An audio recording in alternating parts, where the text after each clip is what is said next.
नमस्कार मित्रों, जैसा कि हम लोग प्रारंभ किए हैं दीनदयाल उपाध्याय गोरखपुर विश्वविद्यालय गोरखपुर के बीएड द्वितीय सेमेस्टर से संबंधित महत्वपूर्ण प्रश्नों के संकलन को, तो आज हम लोग सेकंड पेपर के अंतर्गत जिसका नाम है शिक्षण और सीखने का आकलन से एक डिस्क्रिप्टिव प्रश्न और 20 महत्वपूर्ण ऑब्जेक्टिव प्रश्नों पर विचार करेंगे। तो आइए बिना देर किए, आज का डिस्क्रिप्टिव प्रश्न है, मूल्यांकन से क्या अभिप्राय है? शैक्षिक मूल्यांकन का अर्थ एवं परिभाषा दीजिए। तो आप अगर परीक्षा में आपसे इस प्रकार का प्रश्न पूछा जाए तो आप मूल्यांकन से क्या अभिप्राय है, शैक्षिक मूल्यांकन का अर्थ एवं परिभाषा दीजिए, तो सबसे पहले आप मूल्यांकन हेडिंग बनाकर, मूल्यांकन यह दो शब्दों से मिलकर बना है। मूल्य प्लस अंकन यह अंग्रेजी के इवैल्यूएशन शब्द का हिंदी रूपांतरण है।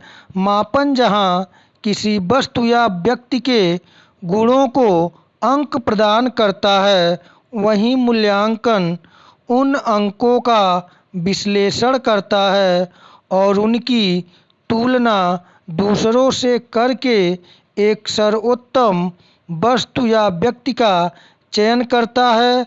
तो आपको परीक्षा में यदि इस प्रकार का प्रश्न पूछा जाए तो आप इसे आसानी से हल कर लें। इससे आवश्यक है कि आप इस टॉपिक को किताबों से भी देखते रहें। मेरा प्रयास है कि सरल शब्दों में आपके कॉन्सेप्ट को मैं क्लियर कर सकूं। तो इस प्रकार लिखने के बाद आपको आगे या तो आप मूल्यांकन के अर्थ को बताएं, इसके पश्चात आप हेडिंग बनाएंगे शैक्षिक मूल्यांकन का अर्थ एवं परिभाषा, और उसके अंतर्गत आप लिखेंगे शिक्षा का प्रमुख कार्य बालक को संपूर्ण मानव बनाने हेतु व्यवहार में परिवर्तन लाना है। यह परिवर्तन 3 प्रकार के होते हैं, जैसे जन्मजात क्षमताओं में परिवर्तन, अज्ञान से ज्ञान में परिवर्तन और अभिप्रेरणा से आदर्शों में परिवर्तन। ये तीनों प्रकार के परिवर्तन समुचित रूप से करने के लिए हमें मूल्यांकन का सहारा लेना आवश्यक होता है। आगे हम लिखेंगे कि मूल्यांकन एक ऐसी प्रक्रिया है जिसके द्वारा हम मापित मूल्य का अवलोकन करके उसकी उपयोगिता या मूल्य का निर्धारण करते हैं।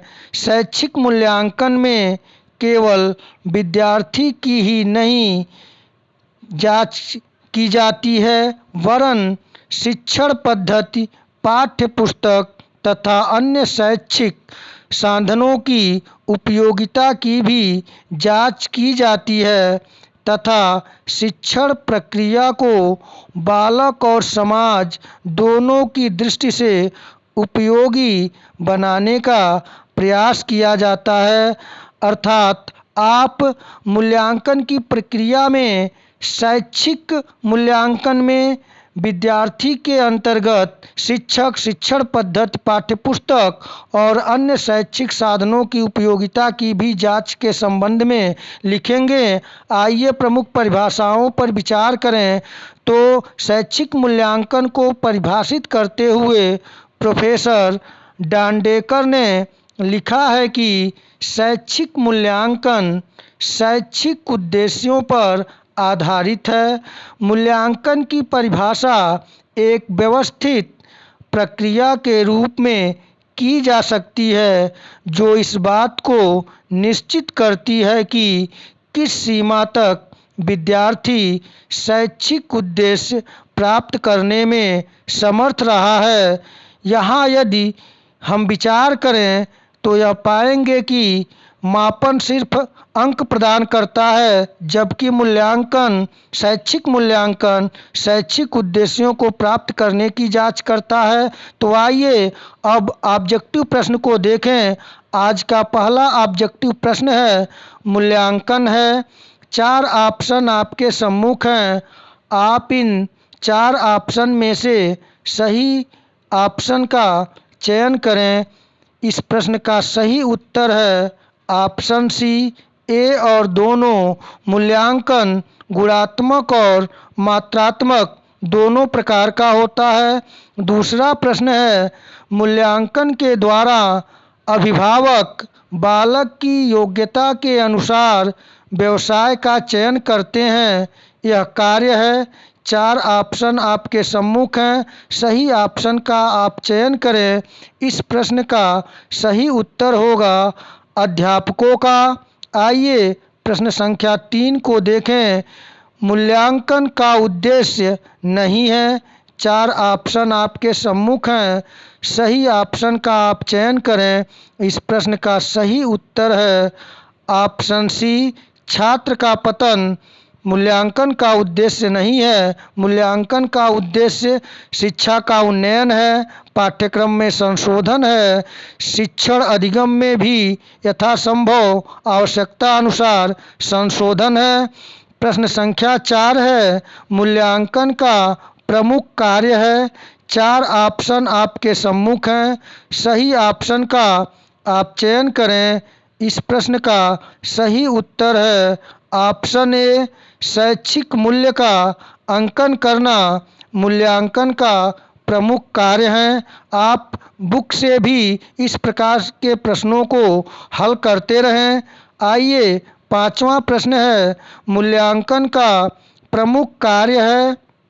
4 ऑप्शन आपके सम्मुख हैं। आप सही ऑप्शन का चयन करें। इस प्रश्न का सही उत्तर होगा ऑप्शन सी, शैक्षिक प्रगति की प्रेरणा मूल्यांकन का प्रमुख कार्य है। प्रश्न संख्या 6 है, मूल्यांकन संबंधित होता है। 4 ऑप्शन आपके सम्मुख हैं। इन 4 ऑप्शन से आप सही उत्तर का चयन करें।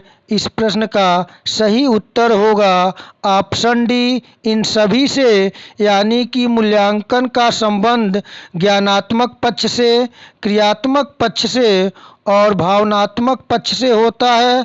इसलिए इस प्रश्न का सही उत्तर होगा ऑप्शन डी, इन सभी से। आपसे मेरा आग्रह और निवेदन भी है कि मैं जिन टॉपिक से संबंधित प्रश्नों को आपके समक्ष प्रस्तुत कर रहा हूं, आप इन प्रश्नों को बुक के माध्यम से भी ढूंढने का प्रयास करें, जिससे कि आपको इन प्रश्नों के साथ साथ और भी महत्वपूर्ण प्रश्नों की जानकारी प्राप्त हो जाएगी। और साथ ही साथ मैं भी यथासंभव प्रयास कर रहा हूं कि महत्वपूर्ण प्रश्नों को मैं आपके समक्ष प्रस्तुत करूं। तो आइए अब अगले प्रश्न को देखते हैं। प्रश्न संख्या 7 है, मापन होता है। 4 ऑप्शन आपके सम्मुख है। इन 4 ऑप्शन में से आप सही ऑप्शन का चयन करें। तो इस प्रश्न का सही उत्तर है ऑप्शन बी, मात्रात्मक मापन होता है। मात्रात्मक मापन में किसी के गुण या उसके विशेषता को मात्रात्मक मात्रा में प्रस्तुत किया जाता है।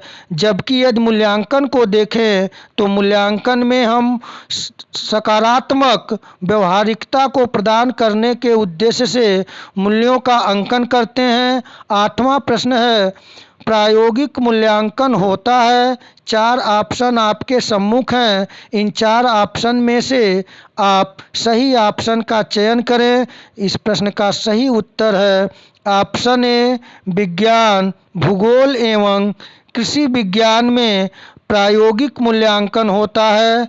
जबकि हिंदी तथा संस्कृत में इतिहास एवं नागरिक शास्त्र एवं दर्शन शास्त्र में प्रायोगिक मूल्यांकन नहीं होता है। आइए अगले प्रश्न को देखें। मूल्यांकन प्रक्रिया में कौन कौन से अंग होते हैं। 4 ऑप्शन आपके सम्मुख हैं। इन 4 ऑप्शन में से आप सही उत्तर का चयन करें। तो प्रश्न संख्या 9 का सही उत्तर है ऑप्शन डी, ये सभी यानी मूल्यांकन प्रक्रिया के अंग हैं। शिक्षण उद्देश्य, अधिगम क्रियाएं एवं व्यवहार में परिवर्तन। प्रश्न संख्या 10 है मूल्यांकन प्रक्रिया है जिसके द्वारा शिक्षक एवं छात्र यह निर्णय करते हैं कि शिक्षण लक्ष्यों को प्राप्त किया जा रहा है या नहीं। यह परिभाषा किसने दी है? 4 ऑप्शन आपके सम्मुख हैं। इस प्रश्न का सही उत्तर है ऑप्शन सी, क्रोन बैंक ने। आइए अगले प्रश्न को देखें। प्रश्न संख्या 11 है व्यक्तित्व के सभी पक्षों का मूल्यांकन किया जाता है। 4 ऑप्शन आपके सम्मुख हैं। आप इन 4 ऑप्शन में से सही उत्तर का चयन करें। इस प्रश्न का सही उत्तर है ऑप्शन ए, सतत मूल्यांकन द्वारा व्यक्तित्व के सभी पक्षों का मूल्यांकन किया जाता है। प्रश्न संख्या 12 है ज्ञान, बोध एवं प्रयोग का संबंध मूल्यांकन के किस पक्ष से है? 4 ऑप्शन आपके सम्मुख हैं। आप इन 4 ऑप्शन में से सही उत्तर का चयन करें। इस प्रश्न का सही उत्तर है ऑप्शन ए, संज्ञानात्मक पक्ष से। संज्ञानात्मक पक्ष में ज्ञान, बोध एवं प्रयोग का संबंध होता है। आइए अगले प्रश्न को देखें।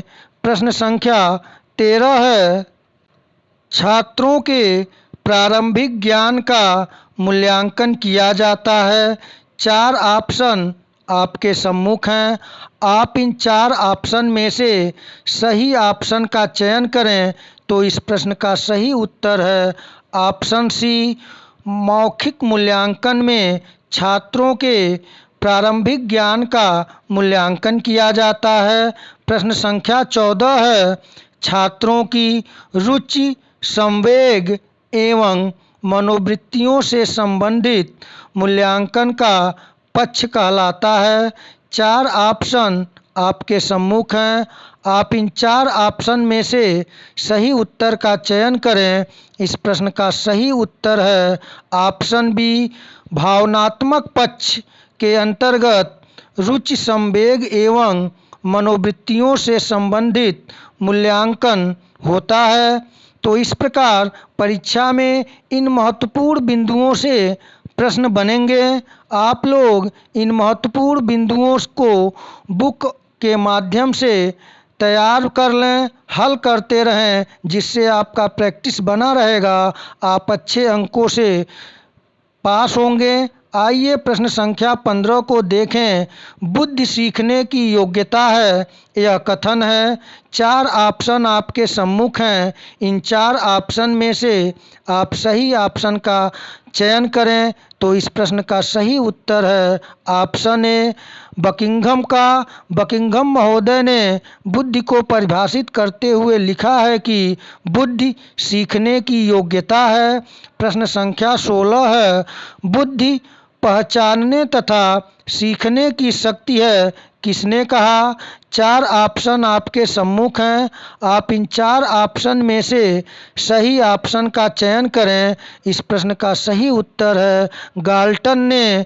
गाल्टन महोदय ने बुद्धि की परिभाषा देते हुए कहा कि बुद्धि पहचानने तथा सीखने की शक्ति है।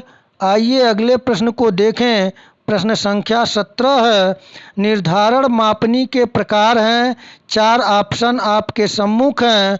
आप इन 4 ऑप्शन में से सही ऑप्शन का चयन करें। इस प्रश्न का सही उत्तर है ऑप्शन डी, 4 निर्धारण मापनी अर्थात रेटिंग स्केल के 4 प्रकार हैं। मैं यहाँ सुविधा के लिए लिख दिया हूँ।